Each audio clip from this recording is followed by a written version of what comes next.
बिस्मिल्लाहिर्रहमानिर्रहीम। अस्सलाम वालेकुम। कैसे हैं आप सब लोग? उम्मीद करती हूँ कि सब खैरियत से होंगे।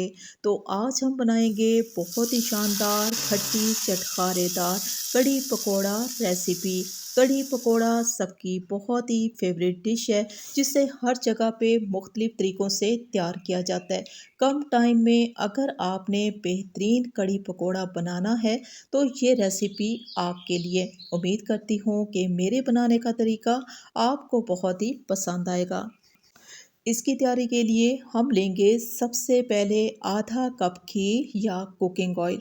गरम करने के साथ ही हम इसमें डाल देंगे 2 चम्मच भर के सफ़ेद ज़ीरा और 2 चम्मच भर के लेंगे डोडा लाल मिर्च।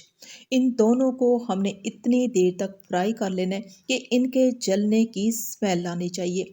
जब ये अच्छे तरीके से जल जाएंगे तो इसी में हम डाल देंगे 2 चम्मच भर के कटा हुआ लहसुन। लहसुन के साथ ही हम इसमें शामिल कर देंगे स्लाइस में कटी हुई प्याज। एक मीडियम सी प्याज लिए जिसे हमने स्लाइस में काट लिया। प्याज की कटिंग जो है वो स्लाइस में होगी। अभी हमने प्याज को इतनी देर तक फ्राई कर लेना है कि इसका कलर हल्का सा चेंज हो जाए। जो ही कलर चेंज होगा तो हम इसमें डाल देंगे 1 कटोरा भर के बेसन। अब बेसन को इस मसाले में हमने थोड़ी देर के लिए भून लेना है। जब इसकी खुशबू आएगी तो हम इसमें डाल देंगे लस्सी। हमने लिया जी आधा किलो 1 लीटर पानी डाल के इसको हमने अच्छे तरीके से ब्लेंड कर लिया। अब इस लस्सी को घोलने के लिए हम लकड़ी का चम्मच या घोंटने का इस्तेमाल करेंगे। इससे क्या होगा कि इसमें जो बेसन की गुठलियाँ बनी हुई हैं वो फ़ौरन से लस्सी में घुलना शुरू हो जाएंगी। थोड़ी देर पकने के बाद आप देखते हो कि तमाम बेसन जो है वो लस्सी में घुल चुका है। साथ ही हम इसमें डाल देंगे नमक। कढ़ी में थोड़े से नमक का ज़्यादा इस्तेमाल होगा। नमक शामिल करने के साथ ही हम इसमें मज़ीद पानी का इस्तेमाल करेंगे। 1 लीटर पानी का इस्तेमाल हम कर चुके हैं और 1 लीटर दोबारा पानी का इस्तेमाल होगा। साथ ही हम इसमें डाल देंगे टाटरी। अगर आप कढ़ी के शौकीन हैं तो आपके पास टाटरी का होना लाजमी है। टाटरी के बगैर कढ़ी मुकम्मल नहीं हो सकती। कसूरी मेथी का इस्तेमाल किया और फ्लेम को तेज़ कर देंगे ताकि कढ़ी में उबाल आना शुरू हो जाए।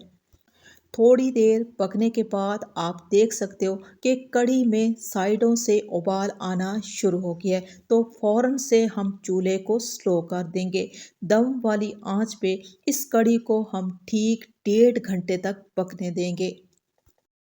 अगर आपके पास आधा किलो दही है तो इसके लिए ठीक 1 कप या 1 पाव बेसन का इस्तेमाल होगा और ठीक 2 लीटर पानी का इस्तेमाल करेंगे तो आपकी कढ़ी इंतहाई शानदार और परफेक्ट तैयार होगी।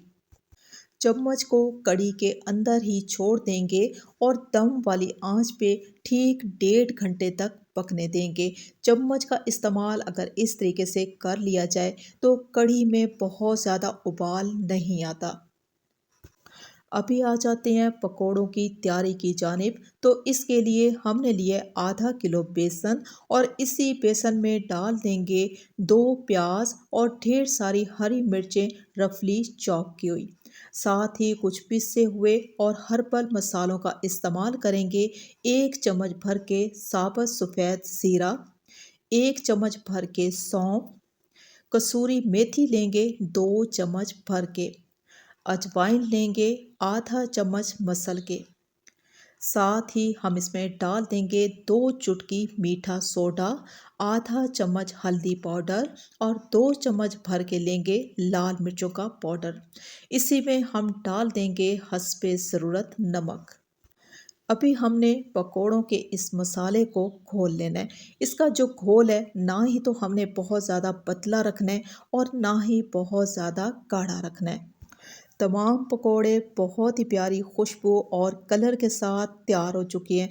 कढ़ी के पकोड़ों को हमेशा हल्की आंच पे फ्राई किया जाता है।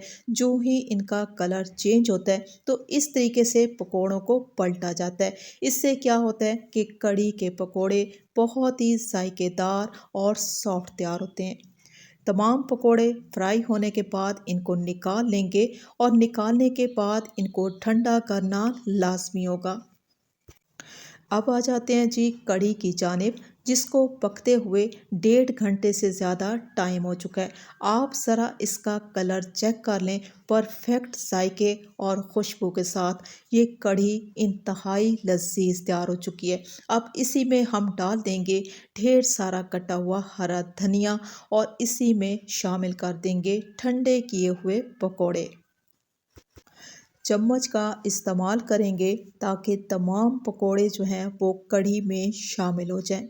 तड़का लगाएंगे बहुत ही सादा और आसान तरीके से। हमने लिए जी वही तेल जिसमें पकोड़े फ्राई किए। ये बहुत ही तेज़ गर्म है। इसी में हम डाल देंगे 1 चम्मच भर के ज़ीरा और ज़ीरे को ब्राउन कर देंगे। साथ ही इसमें डाल देंगे 1 चम्मच लाल मिर्चें और इनको अच्छे तरीके से मिक्स कर देंगे और लगा देते हैं जी तड़का।